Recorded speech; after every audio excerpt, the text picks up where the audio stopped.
இன்றைய நாளிலும் உங்களுக்கான வார்த்தை எச்சரிக்கையாய் இருக்க கடவீர்கள்.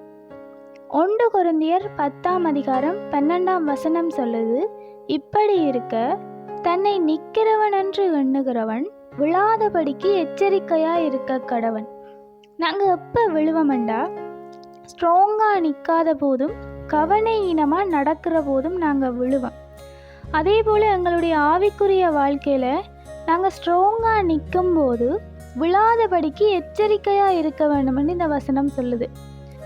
எங்களுடைய ஆவிக்குரிய வாழ்க்கையில் தேவனுக்கும் எங்களுக்கும் இடையில் இருக்கிற அந்த ரிலேஷன்ஷிப்பில் எந்த ஒரு விரிசலும் வராதுன்னு நாங்கள் ஸ்ட்ராங்காக நிற்பமாக இருந்தால் அந்த உறுதியிலேயே விழாதபடிக்கு எச்சரிக்கையாக நிற்கணும்னு இதில் சொல்லுது.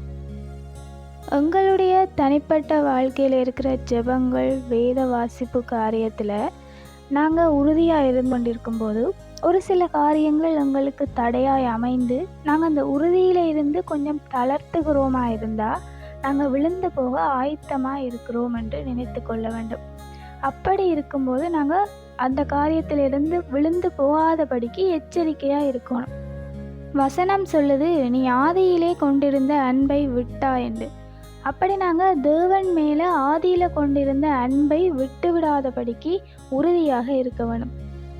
அநேக ஜனங்கள் தற்காலத்தில், அதாவது இந்த கடைசி காலத்தில் வஞ்சிக்கப்பட்டு விழுந்து போய் கொண்டிருக்கிறார்கள். நாங்கள் எந்த ஒரு காரியத்தினாலும் வஞ்சிக்கப்பட்டு போகாதபடிக்கு, விழுந்து போகாதபடிக்கு எச்சரிக்கையாக இருக்க கடவோம். சிறிய சிறிய காரியங்களே எங்களுடைய ஆவிக்குரிய வாழ்க்கையில் நாங்கள் விழுந்து போகிறதுக்கு காரணமாக அமையலாம்.